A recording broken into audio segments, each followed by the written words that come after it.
Hello and welcome to our session today. It's a webinar entitled Engaging with Special Educational Needs, Social, Emotional, and Behavior Difficulties. And this is the kind of abbreviation SEBD. This kind of students we find in our classrooms.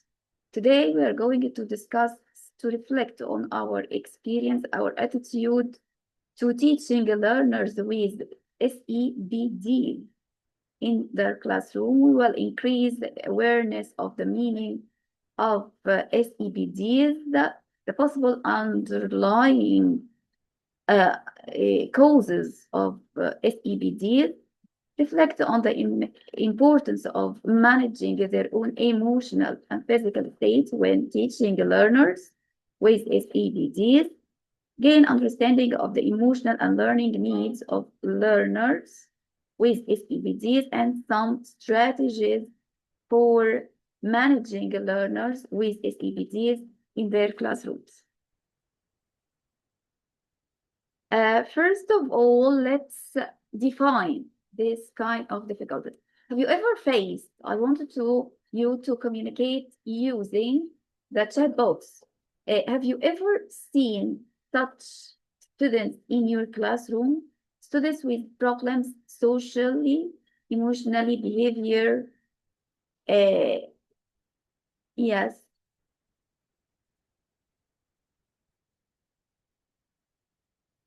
They don't adapt with the students, other students.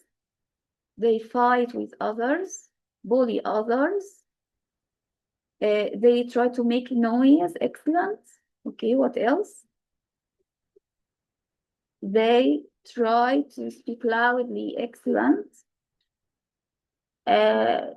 Maybe they are exposed to trauma. Yes, yes, that make this behavior look bad. Yes, excellent. Okay, this is the definition of SEBD. Can be defined as behaviors or emotions that deviate so much from the norm that they interfere with the child's own growth and development and the lives of others, of course. Okay.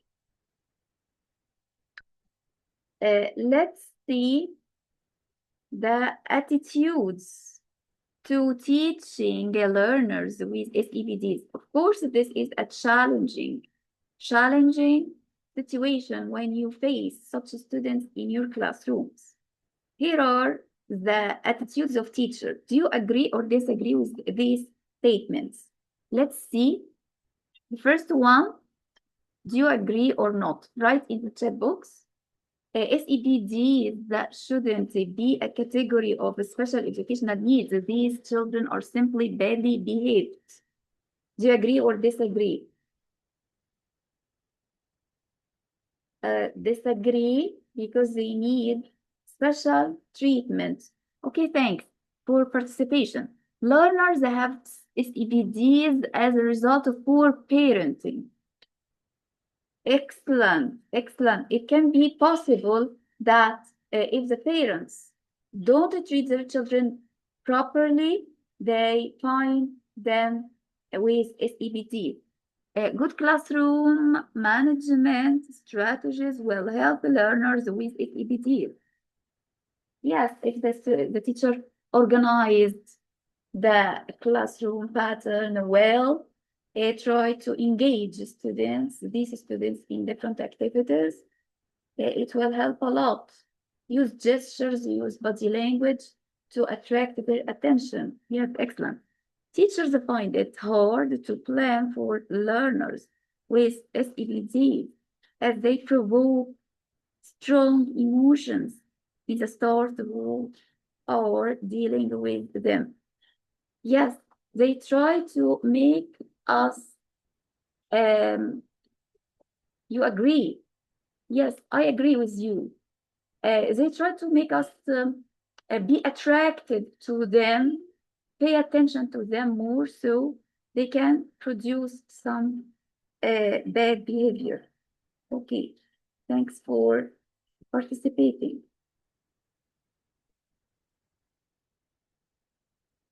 All the comments are understandable and normal for teachers to make. The issue of teaching learners with SEBDs is very emotive and challenging for teachers. Teachers often feel they don't have the training. It's challenging. They don't have the training, the support to deal with these challenges. Okay. Do you think you should have to teach learners with social, emotional, and behavioral problems, or you can ignore them? Of course, they have excellent. How can you help them? By supporting them to grow, to achieve the best of the educational process. Yes, understand their emotional. Excellent answers. Safe environment, yes, a safe, supportive environment to help them to express themselves, don't feel afraid to or shy to explain their opinions. Yes, make them feel excellent, cared. Yes, you understand their problems. Okay. I want you now, what I want you to do is to tell me some of the examples you find in your classroom to express inappropriate classroom behavior. You can write in the chat box. Yes, excellent. Talking out of turn, bullying their student or their peers, fight with them. Yes, good. Aggressive behavior, yes. Violent to others, yes, excellent. They disrespected the teacher, yes. They don't follow the rules, excellent. What else? They try to make noise. Some of other students may feel frustrated and they can't concentrate, so they will affect the others badly. Okay, what do you think how we can solve this problem? Try to find excellent strategies, yes, good strategies to help them engage in the classroom. Classroom management, yes, it's important. What about reinforcement? Reinforcement, if they did something good, we should reinforce their answers.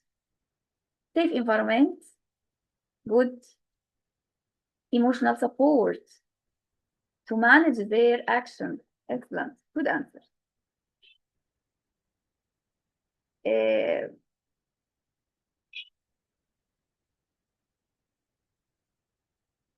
Here is a list of inappropriate behavior that students of SEBD can present.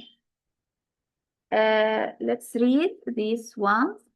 React negatively to changes in routine or teaching staff. Shows physically or verbally aggressive behavior to staff or other pupils. Shows aggressive behavior to classroom pressures. Becomes excessively withdrawn in reaction to the above. React inappropriately to correction or praise. Has a poor ability to sustain relationships with others. Persistently breaks the school's rule. Has low level on task behavior. Yes, excellent. Excessive swings in moods. Goes to extreme lengths to attract attention. Provoke or distract other pupils. Persistently thrown. Presents behavior likely to injure themselves, other pupils. or staff or damaged equipment. Okay. What do you understand by this term? We can watch this video and tell me what are the characteristics of SEBD and how can we deal with them. Listen to this video. Hello and welcome to Teachings in Education with Frank Avella, Emotional and Behaviorally Disturbed Students. We'll begin with an overview of working with EBD students. EBD students are the ones that are abandoned by other teachers and educators. You can't hear well? Okay, I'll stop just with a minute. I'll stop sharing and reshare again.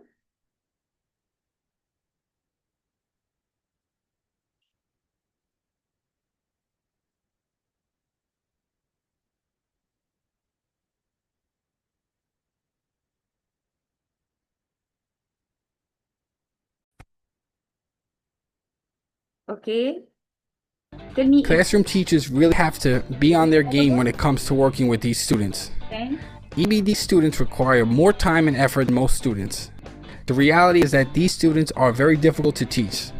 Sometimes all it takes is just one EBD student to radically change a classroom's dynamic. However, many teachers report developing strong and lasting relationships with these students. I know I have. If you're able to get through to these children, it will be one of the most rewarding experiences as a teacher. I am telling you from my personal experience. And as crazy as it sounds, they often become a teacher's favorite student because you make such a difference in their lives. Right now, I'm going to get a little technical and talk about how to define emotional and behavioral students. Children must exhibit the following characteristics over a long period of time and to a degree that is adverse to their own education. The characteristics to be described are found in the Individuals with Disability Education Act. These children have an inability to learn that cannot be explained by intellectual, sensory, or health factors. They may have a general pervasive mood of unhappiness or depression. Emotionally, behaviorally disturbed students may have inability to build or maintain satisfactory interpersonal relationships with peers and teachers.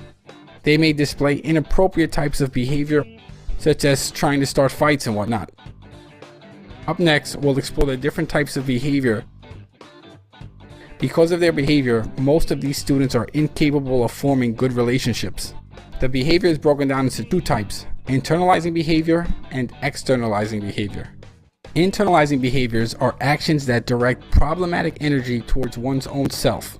For example, these behaviors include nightmares and inability to sleep, the use of drugs and substance abuse problems, high levels of anxiety and depression, as well as social isolations and a withdrawn temperament.